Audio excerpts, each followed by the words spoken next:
मौलाना फजलुर रहमान के भाई की खिदमत विफाक ने सिंध हुकूमत से वापस ले ली। ज़ियाउर रहमान को केपी के हुकूमत रिपोर्ट करने की हिदायत। ज़ियाउर रहमान की खिदमत डेपुटेशन पर सिंध हुकूमत के सपुर्द की गई थी। कराची में डिप्टी कमिश्नर तैनाती पर तहरीक इंसाफ ने एहतजाज किया।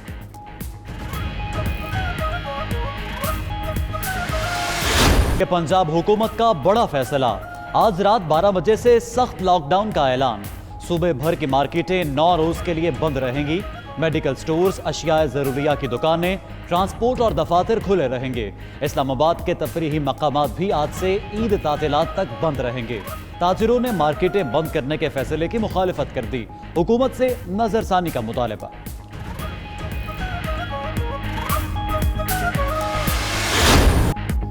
9 दिन के लिए सख्त लॉकडाउन का फैसला किया है। ईद उल फितर के SOPs ही ईद उल अजहा पर होंगे। वजीर इत्तलात पंजाब फयाजुल हसन चौहान कहते हैं, मवेशी मंडियों में सख्ती से SOPs पर अमल दरामद कराया जाएगा। ईद के बाद NCOC इजलास में रेस्टोरां और होटल्स खोलने की सिफारिश की जाएगी।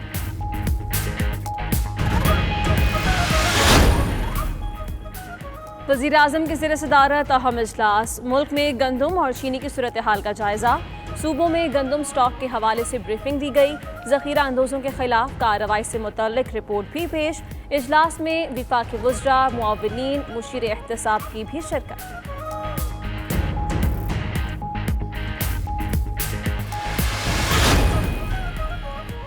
विफाकी हुकूमत का शुगर ऑफ क्रैकडाउन का फैसला। शुगर कमीशन रिपोर्ट की बुनियाद पर FBR, NAB, SECP और FIA को तहकीकात का हुक्म।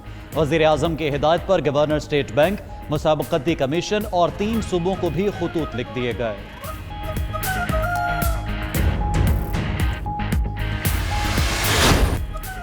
एक दिन काम और 14 लाख उजरत लेने वाला पेंशन का हक मांगने सुप्रीम कोर्ट पहुंच गया। चीफ जस्टिस ने रिमार्क्स दिए, क्या पूरे पाकिस्तान का खजाना इस अफसर को दे दें? पूरी जिंदगी में एक दिन काम के 14 लाख वसूल किए, ऐसे मुलाजमीन को पेंशन दी तो मुल्क दिवालिया हो जाएगा। अदालत ने वजारत बैनुल सूबाई राबता के ऑफिसर की पेंशन देने की दरख्वास्त खारिज कर दी।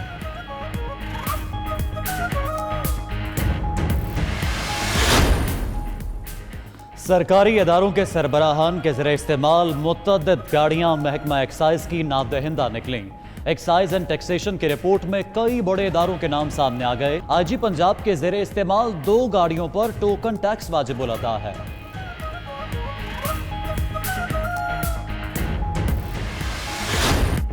सऊदी हुकूमत का खुतबा हज का तर्जुमा उर्दू समेत 10 जुबानों में नशर करने का फैसला।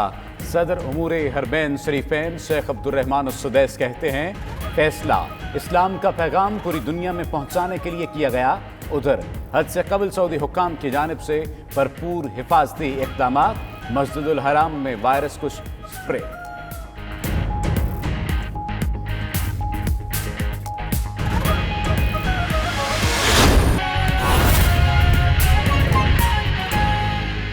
अवाम को कोरोना वायरस से बचाने के लिए पंजाब हुकूमत का बड़ा फैसला सामने आया है। पंजाब में आज रात 12 बजे से सख्त लॉकडाउन का ऐलान कर दिया गया। पंजाब हुकूमत की लॉकडाउन के दौरान इंटरसिटी ट्रांसपोर्ट रवां दवां रखने की हिदायत।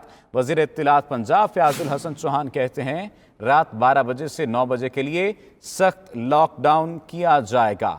मवेशी मंडियों में SOPs पर सख्ती से अमल दरामद भी कराया जाएगा। रात 12 बजे से 9 बजे तक सख्त लॉकडाउन किया जाएगा। लॉकडाउन का फैसला सामने आया है। आज रात 12 बजे से सख्त लॉकडाउन का ऐलान किया गया है पंजाब हुकूमत की जानिब से, जबकि लॉकडाउन के दौरान इंटरसिटी ट्रांसपोर्ट रवां दवां रखने की हिदायत की गई है। वज़ीर इत्तलात पंजाब फयाजुल हसन चौहान कहते हैं, रात 12 बजे से 9 बजे तक सख्त लॉकडाउन होगा। इस पर बात करते हैं अपने नुमाइंदा शाहिद चौधरी से। शाहिद चौधरी, इस लॉकडाउन का इत्तला क्या पंजाब के तमाम छोटे बड़े शहरों पर होगा?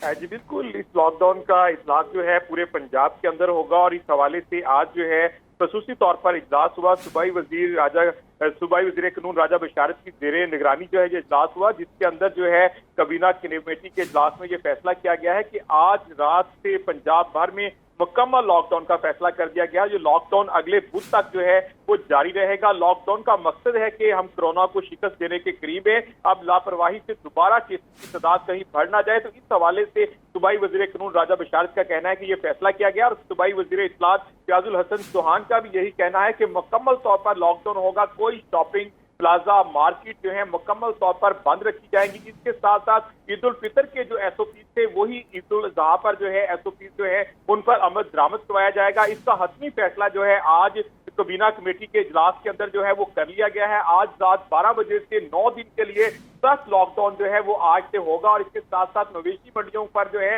वो सख्ती से SOP पर अमल दरामद करवाया जाएगा। किसी को भी मास्क के बगैर, ग्लव्स के बगैर जो है वो मवेशी मंडी के अंदर जाने की इजाजत जो है वो नहीं दी जाएगी। बुजुर्गों को नहीं जाने दिया जाएगा। बच्चों को जो है वो भी मवेशी मंडी के अंदर जाने की इजाजत नहीं होगी। इसके साथ साथ पंजाब के अंदर जो इंटरसिटी ट्रांसपोर्ट हैं वो चलती रहेंगी। और इस हवाले से ये भी आपको मैं बताता चलूं कि कोरोना वायरस के हवाले से जो है ये अहम इकदाम पंजाब हुकूमत की जानिब से उठाया गया है। इजलास के अंदर chief secretary Punjab, additional chief secretary दाखिला जो है वो भी इसके अंदर शामिल थे। Special health secretary primary health भी जो है वो भी आज के इजलास के अंदर शामिल थे। सूबाई वजीर डॉक्टर यासीन राशिद जो है वो भी इजलास के अंदर मौजूद थी। इस हवाले से अहम फैसला जो है आज कर लिया गया है। पंजाब हुकूमत ने आज रात से पंजाब भर में मुकम्मल लॉकडाउन का फैसला और ऐलान कर दिया है।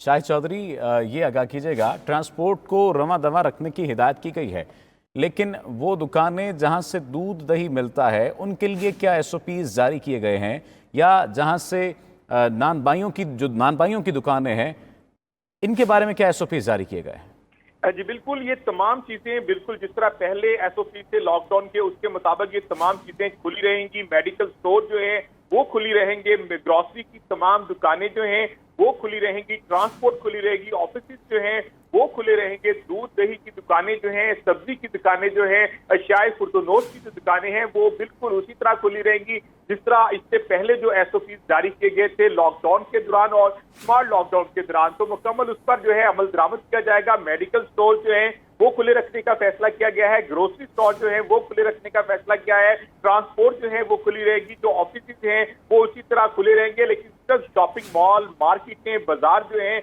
वो मुकम्मल तौर पर बंद रहेंगे। और इसका फैसला भी इसलिए किया गया है कि वबा में कमी का जो ग्राफ है उसको कायम रखा जा सके और इसके खात्मे के लिए एहतियाती तदाबीर जो है वो बहुत जरूरी थी। इसलिए यह अहम फैसला जो है। शाहिद चौधरी हमारे साथ रहिएगा। वज़ीर इत्तलात पंजाब फयाजुल हसन चौहान साहब ने हमें ज्वाइन किया है। फयाज साहब, बहुत शुक्रिया आपके वक्त का। कहिएगा, SOPs की निशानदही कर दी गई है और ये भी कहा गया है पंजाब हुकूमत की जानिब से कि रात 12 बजे से 9 दिन के लिए सख्त लॉकडाउन होगा। बिस्मिल्लाहिर्रहमानिर्रहीम। देखें, आज कैबिनेट कमेटी बराए इंसदाद कोरोना वायरस का इजलास हुआ राजा बशारत साहब लॉ मिनिस्टर की क़यादत में।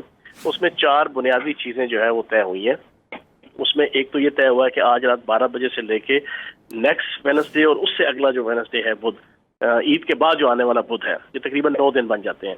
इन 9 दिनों में जनाब सख्त लॉकडाउन होगा और उसमें वो तमाम एग्जेम्प्ट होंगे कारोबार और दुकानें कि जो फ्राम डे फर्स्ट से जो है वो एग्जेम्प्ट हैं, मतलब खाने पीने की, ग्रोसरी की, दूध दही की और मेडिसिन की और इस तरह की जो जितनी जनाब कारोबार हैं। और दूसरा ये तय हुआ कि कैटल मार्केट के अंदर SOPs की इम्प्लीमेंटेशन सख्ती से की जाएगी। तीसरा ये तय हुआ कि ईद उल फितर की मौके पे जो SOPs तय हुए थे मसाजिद के अंदर ईद की जनाब अदा करने के हवाले से एग्जैक्टली वही SOPs इस दफ़ा ईद उल अजहा के मौके पे भी जो है वो तय किए जाएंगे। और चौथा ये डिस्कशन हुई कि ये जो थिएटर्स हैं, सिनेमा घर हैं, रेस्टोरेंट हैं और तफरीही मकामात हैं, ये इंशाल्लाह जनाब मुहर्रम के फ़ौरन बाद जो है वो इनको NCOC से अप्रूवल लेके जो है वो इनको भी खोलने के हवाले से जो है वो एकदम। अच्छा फयाज साहब, 2 बातों पर रोशनी डालिएगा। एक तो ये कि लॉकडाउन की निशानदही कर दी गई है, मार्केट्स को बंद करने का इंदिया भी दे दिया गया और कह दिया गया कि रात 12 बजे लॉकडाउन होगा। क्या तमाम स्टेक होल्डर्स को इत्माद में लिया गया है इस फैसले से पहले? बात है यार, अब ये कोई इस तरह के इर्रेस्पॉन्सिबल फैसले तो नहीं होते ना। अब जब एक रियासत और एक हुकूमत और एक सूबाई हुकूमत और वफाकी हुकूमत के मशवरे से, NCOC के मशवरे और कंसल्टेशन से डिसीजंस हो रहे हैं, और अल्लाह पाक का करम है, पाकिस्तान के अंदर कोरोना वायरस जो है वो खात्मे की तरफ जा रहा है और उसका फैलाव तो रुक गया और अब खात्मे की तरफ है। लेकिन इस ऐसे मौके पे अगर हमने थोड़ा सा इज्तिमाई रिस्पॉन्सिबिलिटी का सबूत दे दिया, जैसा पिछली छोटी ईद के मौके पे किया था, तो फिर जनाब वो मामला बिगड़ सकते हैं।